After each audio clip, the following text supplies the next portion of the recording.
కొనుగోళ్లయితే గనక బాగా తగ్గిపోతున్నాయి. ఏదైతే సోలార్ పథకానికి సంబంధించి కేంద్ర ప్రభుత్వం సూర్యఘర్ అంది కదా! అన్నటువంటి సాక్షి రాసుకొచ్చింది. అధికారంలోకి వస్తే విద్యుత్ ఛార్జీలు పెంచడం తగ్గిస్తామని ఎన్నికల ముందు అబద్ధపు హామీలు ఇచ్చిన చంద్రబాబు పదవిలోకి రాగానే 15,485 కోట్ల ఛార్జీల భారం ప్రజలపై వేశారు. ఇదేంటని నిలదీస్తున్న వాళ్ళకి సోలార్ రూఫ్ టాప్ పెట్టుకోవాలని ఉచిత సలహా ఇవ్వడంతో పాటు వాళ్ళ చేత బలవంతంగా రిజిస్ట్రేట్ చేయిస్తున్నారు. ఇంటిపైనే కరెంటును ఉత్పత్తి చేసి వాడుకోవడంతో పాటు అమ్ముకుని లాభం పొందొచ్చు అంటూ నమ్మిస్తున్నారు.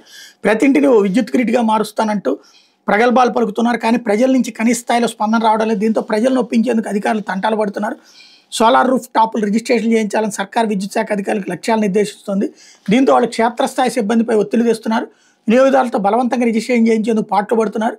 రిజిస్ట్రేషన్ ఛార్జీని 6,000 వరకు ఉండడంతో ప్రజలు గగ్గోలు పెడుతున్నారు. దీంతో కూటమి ప్రభుత్వంలోని ఎమ్మెల్యేలకు ప్రభుత్వం లక్ష్యాలు నిర్దేశించింది. ఎమ్మెల్యేలు వాళ్ళ నియోజకవర్గం రిజిస్ట్రేషన్ చేయించేందుకు సతమతమవుతున్నారు. రిజిస్ట్రేషన్ ఫీజు చెల్లించలేమంటున్న ప్రజలకు విద్యుత్ అధికారులు ఆ ఛార్జీ చెల్లించిన అవసరం లేదని విద్యుత్ బిల్లులో విడతల వారీగా సర్దుబాటు చేస్తామని చెప్తున్నారు. దీన్ని నమ్మి సంతకాలు చేసిన వాళ్ళకి నెల తిరగకుండానే విద్యుత్ బిల్లు మోతమోగుతోంది. సోలార్ రూఫ్ టాప్లు ఏర్పాటు చేయించుకోవాలని ఒత్తిడి చేస్తున్న ప్రభుత్వం రాయితీలు ఎరవేస్తుంది. దీనికోసం విద్యుత్ పంపిణీ సంస్థల ద్వారా ఆంధ్రప్రదేశ్ విద్యుత్ నియంత్రణ మండలికి పలు ప్రతిపాదనలు చేయించింది.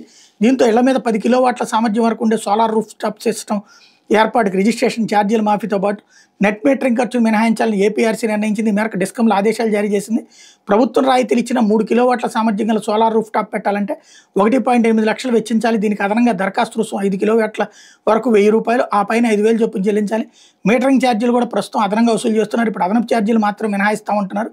3 కిలోవాట్ల సోలార్ ప్యానెల్స్ వల్ల రోజు దాదాపు 12 యూనిట్ల కరెంట్ ఉత్పత్తి అవుతుందంటే నెలకు 360 యూనిట్లు. రోజు ఎండ ఉండదు కాబట్టి సగటు 300 యూనిట్లు విద్యుత్ ఉత్పత్తి అవుతుందని ప్రభుత్వం అంచనా. రాష్ట్రంలో దాదాపు 3 నెలల వర్షాలు అధికంగా కురిస్తే మిగతా రోజుల్లోని అనేక ప్రాంతాల్లో సూర్యరశ్మి తక్కువగా ఉంటుంది. అందువల్ల ఇంత విద్యుత్ ఉత్పత్తి అయ్యే అవకాశం లేదు.